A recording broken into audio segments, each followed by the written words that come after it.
Hello, everybody. You are tuning in to Jamie and Minute. I am currently live on the beach, sheltering from the wind, so you can hopefully all hear me okay. And I don't know, Minu, where are you today?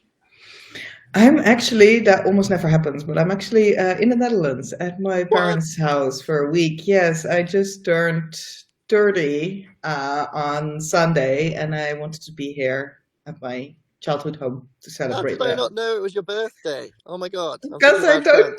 didn't tell people. I Well, think, happy birthday. thank you. I hope you're having a nice time at home with the family. Um, but yeah, we thought what would be nice is to have a chat together, just Minu and I, bring some context around Taste the Shift. You know, the awesome thing that I'm sure you've all been following along, that we've been building together with Anya. But also maybe just kind of chip into a little bit of our journey together, as regenerators or whatever you want to call us, trying to lead change in this way. Um, and I thought what would be quite nice is to give you all some context. So Minu and I kind of found each other, I think maybe about a year and a half ago, and we have pretty regular catch-up calls, weekly at the moment, and we kind of dive into the ins and outs of not just regeneration and our worldview, but also, the realities of what it's like to be a practitioner in this place. And we share our experiences with one another. And if we encounter problems, or if we're having, going through any elements of stress in our work that we're doing, we often find each other, asking for a call, and we try and console one another, and also inspire and keep ourselves kind of on track. And it's super duper helpful. And I'm really grateful that I got to have that relationship with Minu, and I think she probably finds some solace in my ramblings, otherwise she would have long forgotten about me, I'm sure. But what we thought might be quite nice is for you guys to maybe see a little bit of what that dynamic's like, because that's what you're going to get from us, at Taste the Shift. And if it is something that you're interested in, this is just going to be a bit more of a candid, live, to just get a sense of maybe what that dynamic looks like. So yeah, I don't know if you want to add on to that, Minu, maybe about where we started, but yeah, that should set a bit of context for this loosely framed live today. Yeah. Yeah, I love how we started. I was actually, I think it was such a funny and very clear point of where we are at now. We didn't see it back then, of course. Like in hindsight, you never see how it's gonna start. But we had this first conversation, and that was I already appreciated when people really take the time to have conversations, especially in a world that is like fast and outcome driven and result driven, and all meetings need to have agendas and everything needs to have outcomes and all of that. And yeah, of course, we need to be careful with our time, but sometimes it's just amazing to meet someone and just ease into the conversation, and it can just click. And I think we've had that because we're both in that very aware. I think of that limbo, the limbo of wanting to be a bridge to business as usual, to big parts of the world that are still, and understandably living in quite a consumer oriented individualistic mindset, because it's hard to get out of that mindset if nobody invites you out. So partly that's one of the languages that we're holding, and then on the other hand we're exploring this regenerative worldview, this lens, this language, and everything. Everything in that sense is literally everything, quite all encompassing, that comes with that. And this limbo is pretty tricky because it constantly gets you into this question like, how long can I sustain myself without compromising to work towards a future, and I don't have to take on, for example, clients, or I don't have to do certain things that really don't actually help in the direction or in the movement towards regenerative futures. And it's just good to have that one person that you can then call and ask, should I do this? Because it might lead to a stable income, but I'm afraid that it will lead to a lot of knowledge and a lot of thoughts in my head that I then have to unlearn because they actually go back to business as usual. And everybody in my surroundings is telling me to just do it. And then we can like sort of every time like comfort each other and say like, no, it's okay to not do it. It's okay to be stubborn. It's okay to like continue down this road, continue this exploration that might not be profitable, might not be super outcome oriented, but it's going to be holding so many learnings and so many insights, and just keep going. And it's nice to have that. It's nice to have that conversation, and that's what we wanted to bring people. After our first conversation, we didn't have any tangible outcomes. The only thing that we really realized is like, okay, this was nice. This was a nice connection. This was a good supportive, explorative conversation. It really helped. And the question then is, we question that, okay, how can we help other people as well to come together? Because nobody should feel lonely in the desire to create alternative futures, to create futures that are aligned with life. Mm. And it's not conducive either, right? Like when we look at regeneration and distributive systems, it's all about this like hyper collaborative like action, right? And it's about saying, well, inside the system as usual, there's all of this competition that's going on, and actually now what we need is to be more united and share our gifts with one another in a more collaborative way, and that we know that's to be true, but then we still feel like it's all on us as individuals, and that's part of the old paradigm. So it's about how do you break that individual notion of I as consumer have to do this and it's all the onus on me as individual, and actually unlearning that and realizing actually no, it's we, the collective we, as a collective of citizens that are part of the natural world, that we need to embrace. And it's just like me and you said, that brings a whole new dynamic. And this is the bit that I do in work is like, how do you make the new viable business model? Because there's nothing wrong with business. There's just a lot of shifts that need to happen in business, because business is just an organization, it's a system. But the goal that maybe that system serves is something that needs to shift. And with that comes a new worldview, and it comes new behaviors and rituals. And we can look at what those are, and we can see fragments of them into the future of what a regenerative future looks like. But to actually unite around them, we need people, we need each other, we need this collaboration. And we were trying to pursue this, or at least I felt like I was, very much on my own. I made a choice to move back to Guernsey, which is this beautiful little island where I'm connected to nature, one of the key shifts for me.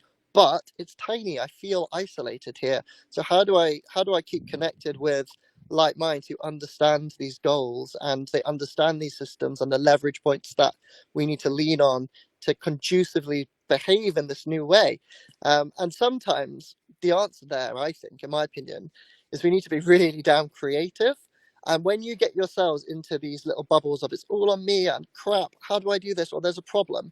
The answer is, okay, you have to think more creatively around this problem to be able to figure out a way to shift into a new way. And it doesn't mean jumping ship into this kind of realm of business that is no longer viable. It's about being creative to define a new way of making business viable. And if you're in these ruts and these kind of dark places, it limits your capacity to be creative. And then what I find with Minu is I can jump on a call, or she can jump on a call with me, and then quickly I leave being ready to know, back into that creative mindset. I feel playful again. I feel like I can really understand where, the perspective, I've stepped back. And without that toing and froing, it can be hard to do on your own, even as creative people. And that's something that we want to invigorate in more groups of people, bring more people around a goal, and give them that agency to be creative around the problems, rather than feeling like, oh, I'm just me and I'm daunted around this individual, like, leverage point, whatever it might be that we're trying to push forward, and actually realizing, no, we're a whole community of people, and this is happening, this change is happening, and we need to keep working together to make sure that it is a viable new future. Yeah, this brings me to a new recruitment or CEO policy. I don't know what you call it. I'm not very good at the corporate lingo, but I would love if all CEOs in the world, all leaders in the world would have to play, and if they didn't, someone else could probably be better suited for their job, have to play hide and seek for 2 hours a week, every week, because just to tap into your playfulness, just to tap into your intuition. Of course, it doesn't have to be hide and seek. It could also be climbing a tree or something that isn't outcome oriented, something that just reconnects you to it. Because with this tendency to only make decisions based on KPIs, risk analysis,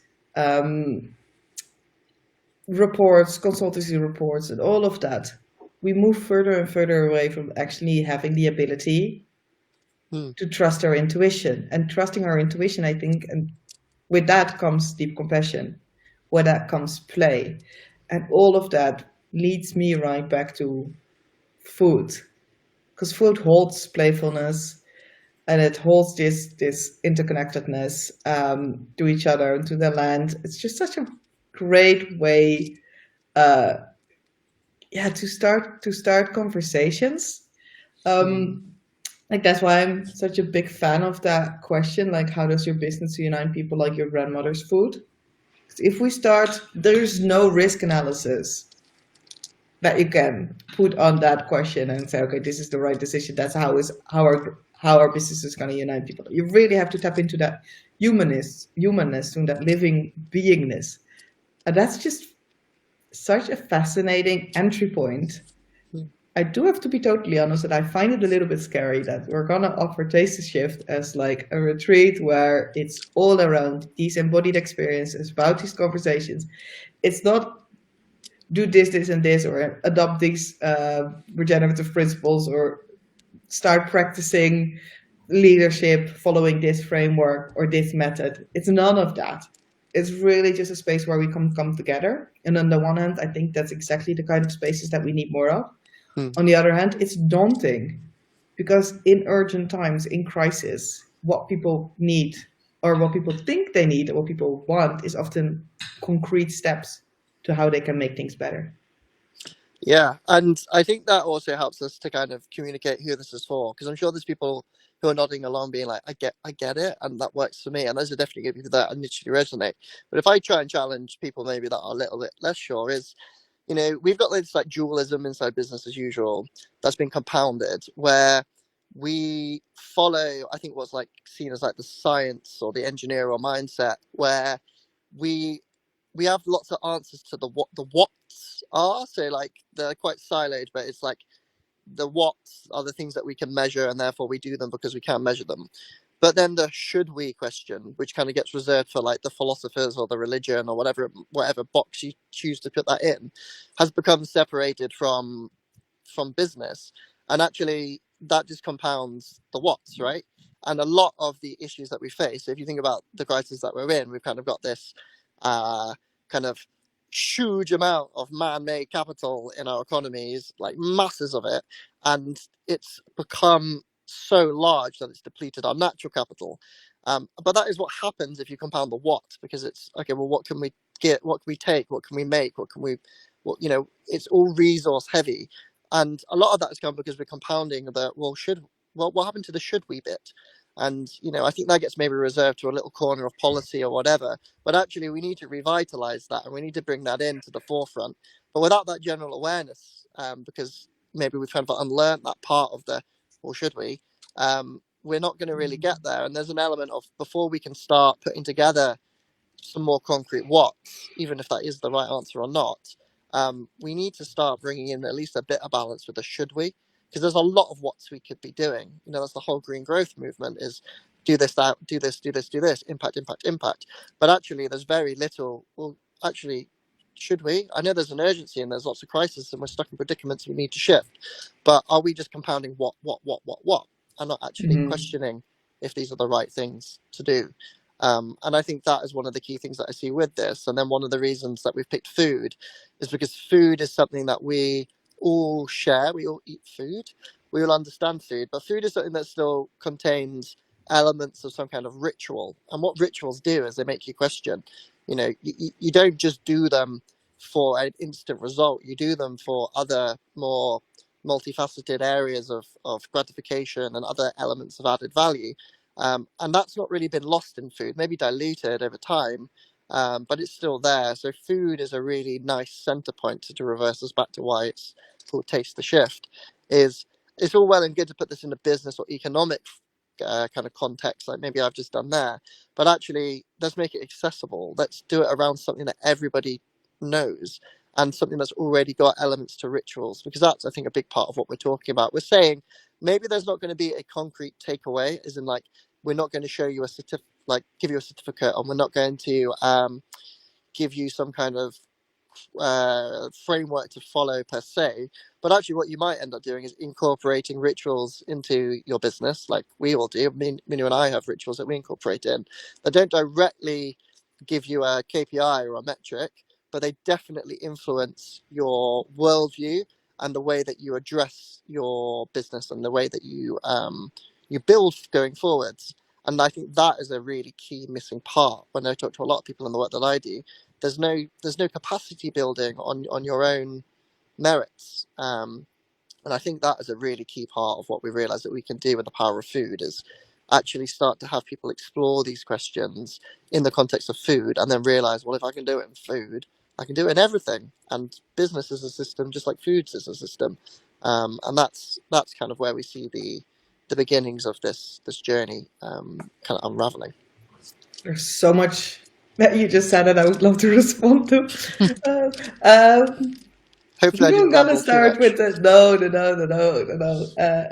I'm gonna start with the should we, because I mean, you know, I'm a big fan of questions and asking certain questions and changing questions, and like one of my favorite quotes by Jorgens Wagensberger is like changing the answer is evolution, changing the question is revolution.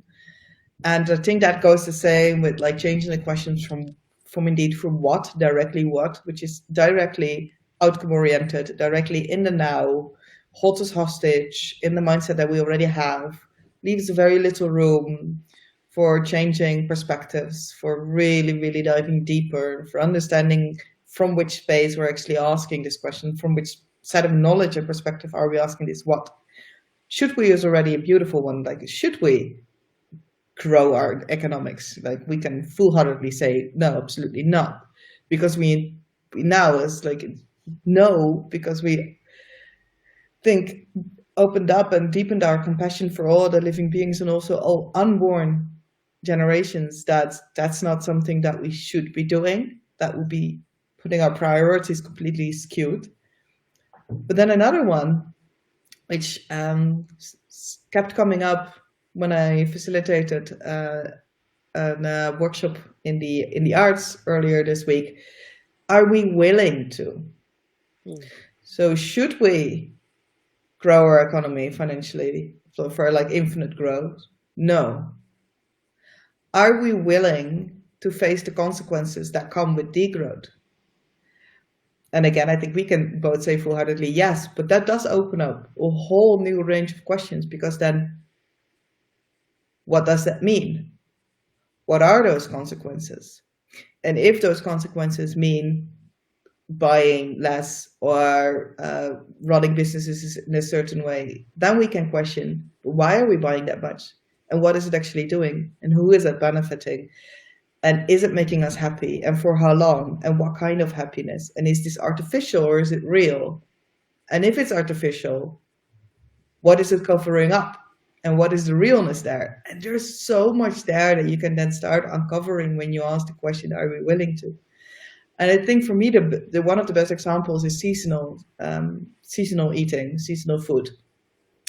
Eating with the seasons is one of the best ways to eat more sustainably. It is also healthier.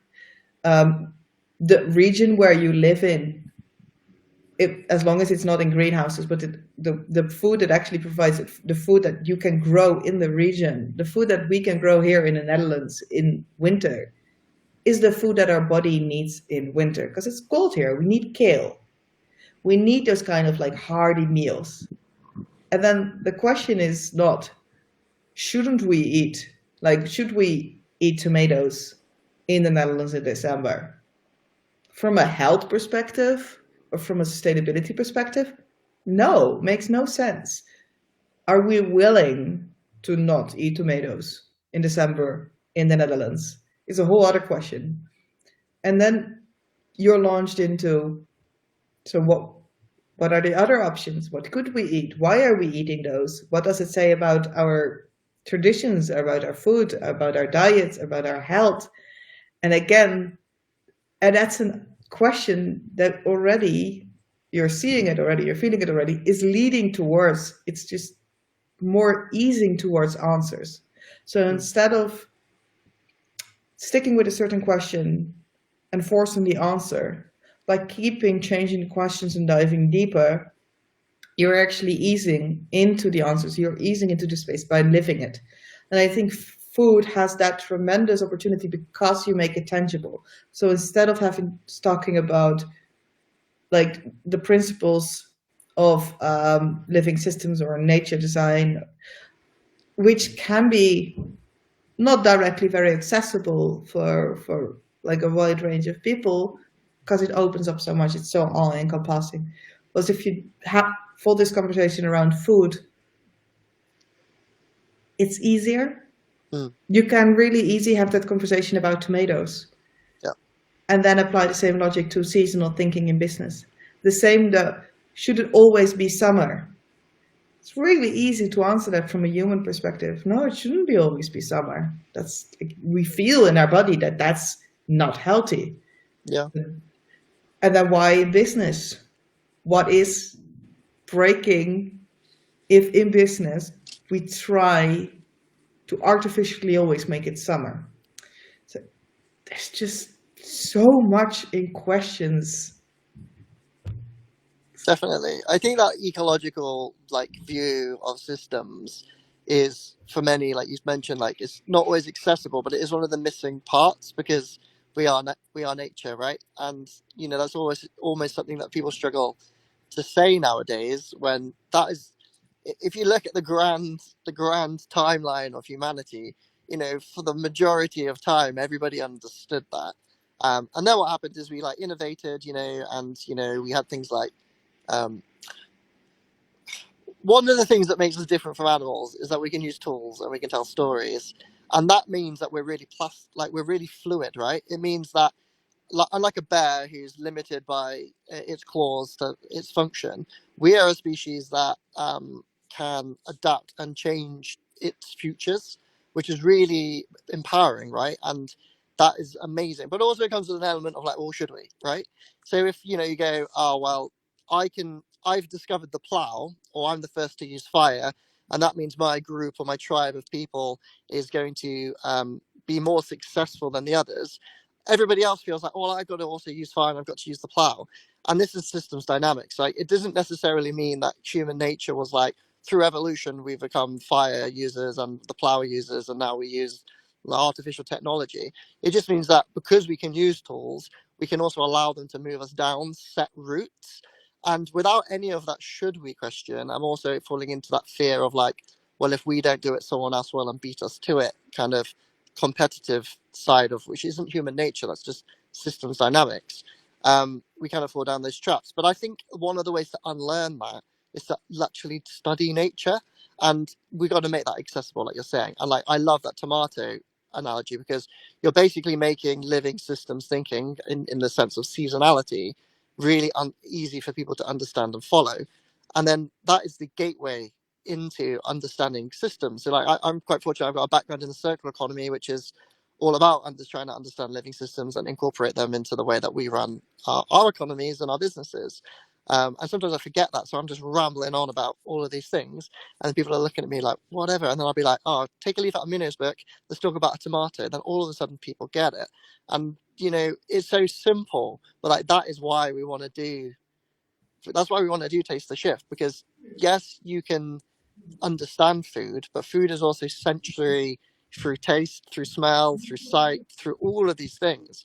And it's really, really powerful. And you've got obviously a background in food innovations, and I've Mhm. always loved food and foraging and things like that. I work with regenerative farmers, so there's that innate connection.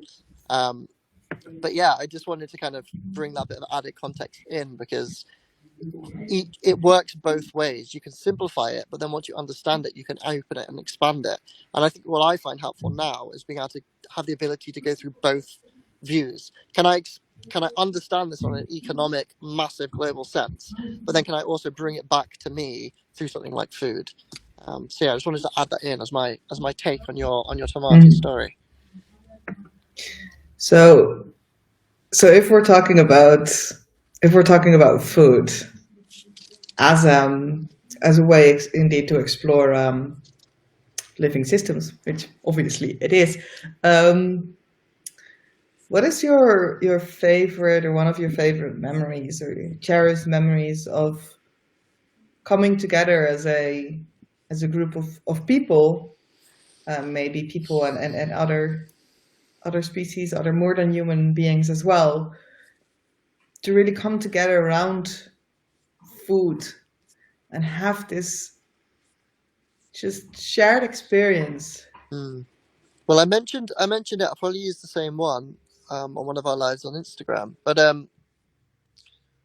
I grew up, I think quite luckily, I feel fortunate for this, on this tiny little island. And then this tiny little island has got an even tinier island next to it called Home. And I used to have a tent that I would just have permanently pitched up on this little island. And even as like a little kid, my parents would let me go over on the ferry and just start camping.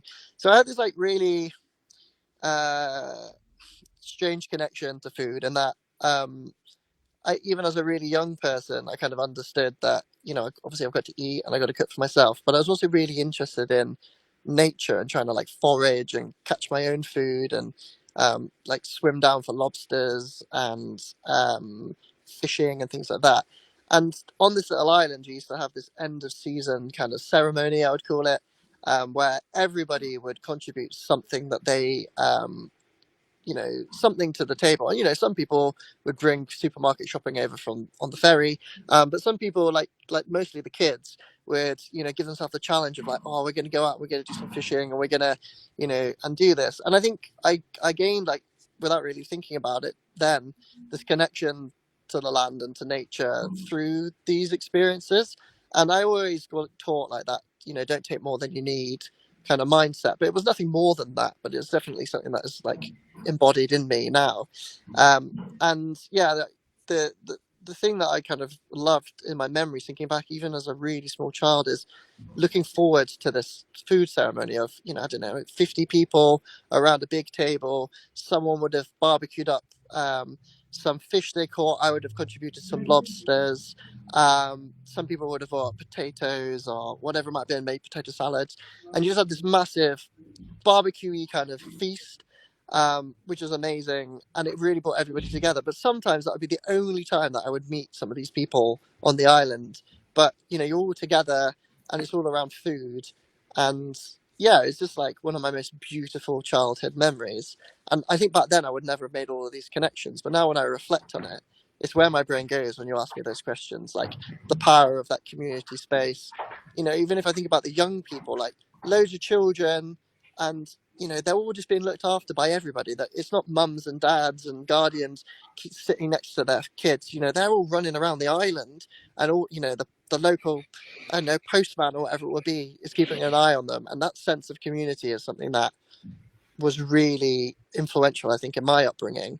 And then also, yeah, this centering around food as being the common ground for everybody is something that I've always held on to, and I think it's probably inspired our collaboration to a degree, because I want to make those moments happen again. I want to live back in that childlike state as an adult as well. Why can't I have access to these things now too? Because they're bloody awesome, right? And yeah, that's how I feel. I don't know about you, Minnie. What's yours? I'm rambling on now. I'm so excited. Oh, oh, it was very cute. No, we're gonna make that happen. We're gonna reach out like Jamie, Jamie back to the table. Woohoo! You know what it reminds me of? Have you ever watched the Peter Pan um, film with Robin Williams in?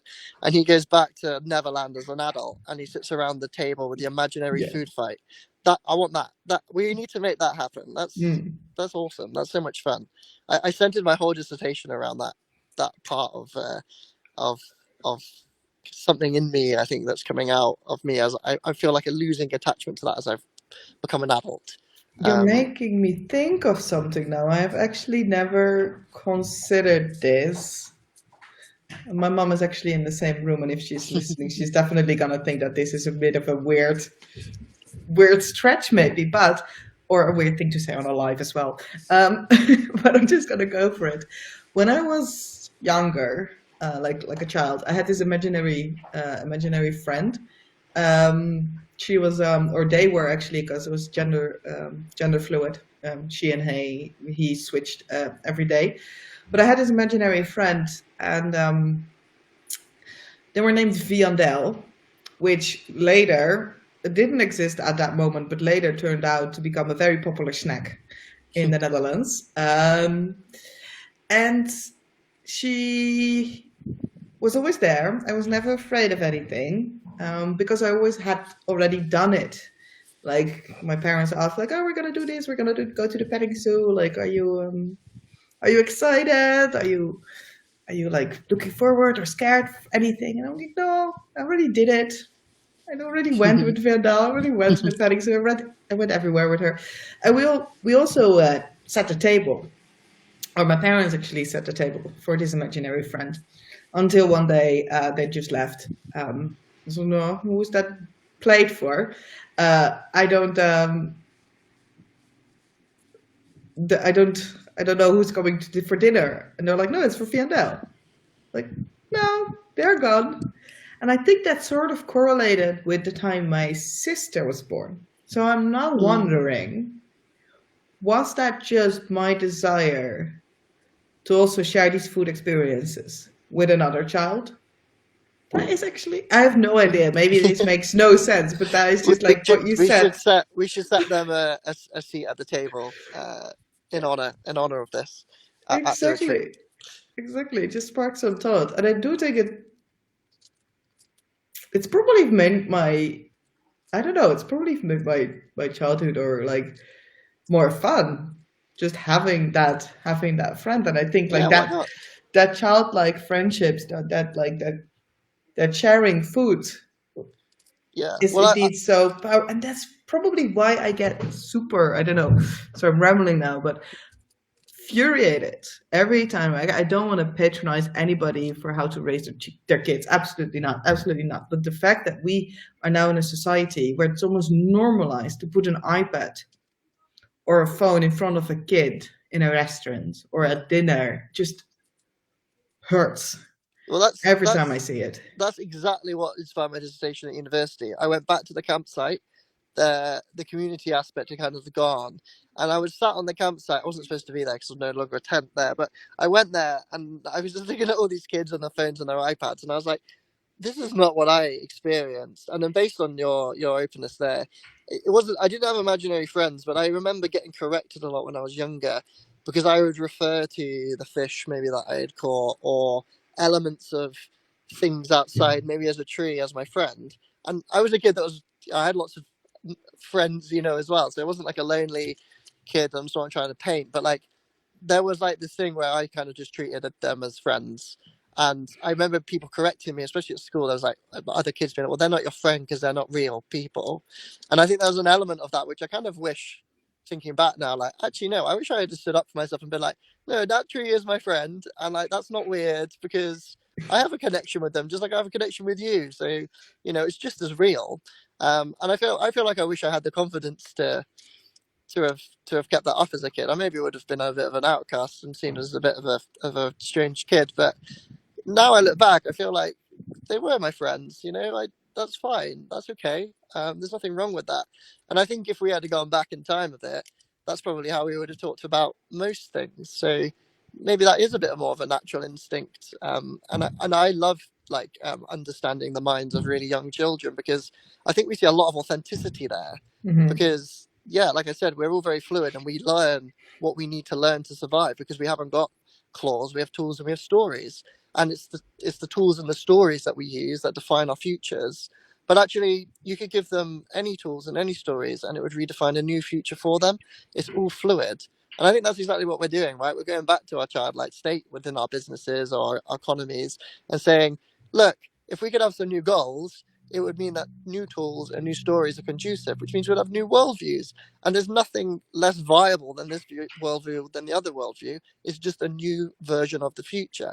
And this version of the future, in terms of regeneration and circularity, is more in line with living systems, which is probably quite a good thing to do because we've depleted all of our natural resources. Yeah. And it doesn't really need to be, I don't think, much clearer than that. And if people do need to see the facts, there's bloody billions of facts that point towards the fact that we have run out of social capital and we've depleted our natural capital. Like, I don't need to sit there and lead with that.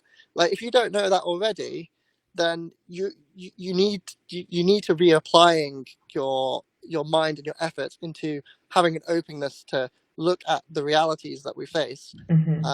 That's an important part of this. Like, we need to have a little bit more of this awareness, I think, as well.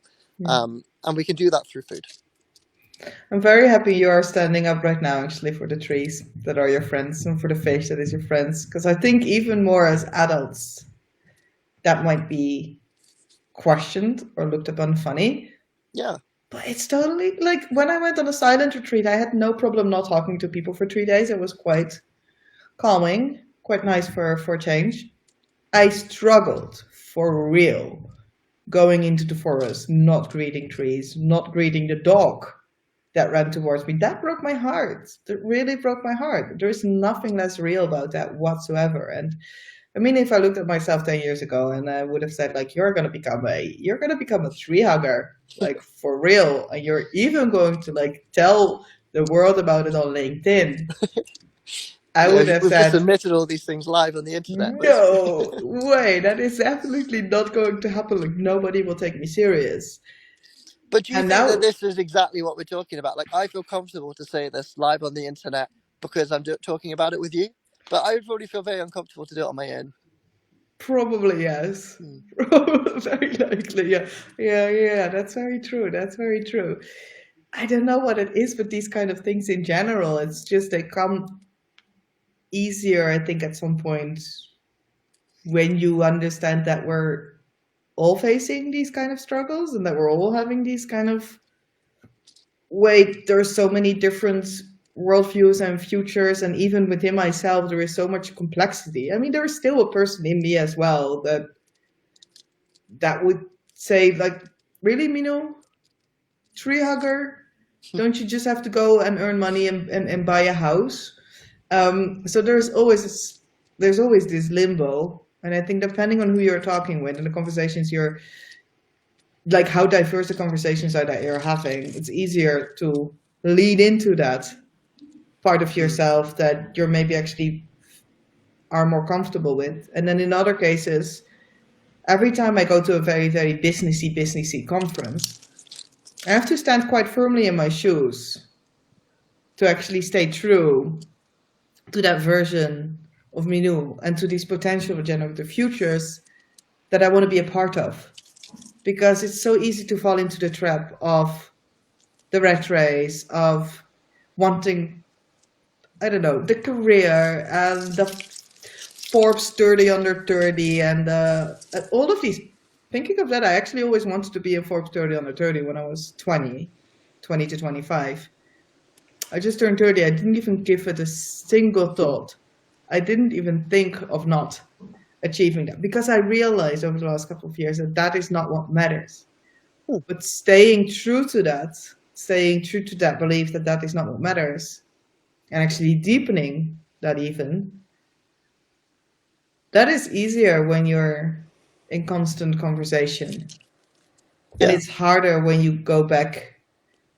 Well, we can only do it when everybody, it only becomes not a challenge when it becomes the normal, right? And the normal is dictated by the rational thought of the majority, or at least a big enough group, right? And when you're always doing things on your own, you never feel like you're part of that. But then as soon as you bring things together, that's why we did the regenerative painting, right? 100 pins or whatever it was straight away went on, and it was like, wow, all around the world there's people that believe in this regenerative goal. That was empowering just to see it, right? Because then you're like, well, I'm not just on my own trying to do this. I'm not the only person that's looking around and going, what is ahead of us is not looking good, and we need to shift somewhere else. And if you ask everybody deep down, they know that. And I think it's just about being able to bring agency to it, show people there is another route, and actually it's going to be bloody brilliant when we bring it out. And actually, it's something that we've probably evolved over millennia to actually be doing, like eating seasonally or whatever it might be. And just being able to give people those easy examples, like food, you can see it, and then once you understand food, you can start to like look at it in every single other area of industry. Exactly. I'm about to lose battery as well, Millie. That's So what I was thinking. I was just sorry about asking. I know you don't have a lot. Yeah, let's end on it. We've also been chatting for like 40 minutes. It always flies. gosh, that went so quick. I'm going to press all of these really cool buttons that this program has. So Okay. with some information about Taste Shift, and also on the top right, I'll add a QR code that you can scan. So just as a little recap, from the 20th to the 23rd of June, we will come together at Forsey, a regenerative farm in Tuscany.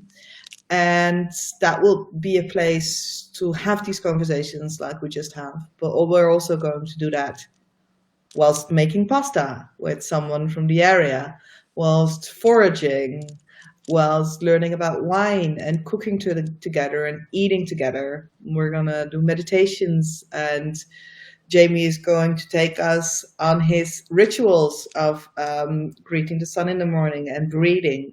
Anya is going to take us on her rituals of yoga. There's lots to explore, lots of conversations to have, and so far already, like 5 or 6 beautiful So exciting. people joined us. There will join us in Tuscany, which all bring very interesting perspectives. And I already heard that we're going to talk about honey and grandmother stories and cultural traditions and how they influence the way that we do business, and all of that is all going to come together in those couple of days. And you're more than welcome to join us there. And I think I've lost Jamie now, but that's okay. He's just battery ran that. You're more than welcome to join us there. And if you have any questions, you can reach out to us. And yeah, I hope to see you. I hope to see you there. If you are someone exploring regeneration, if you are an aspiring regenerative leader, if you're an entrepreneur or an impact maker, it doesn't matter. You don't have to work in the food space as long as you are deeply passionate about food and you see the beauty in exploring the regenerative lens through the medium of food. And if you have any questions, just come and find me on LinkedIn, or come find Jamie or Anya on LinkedIn or Instagram.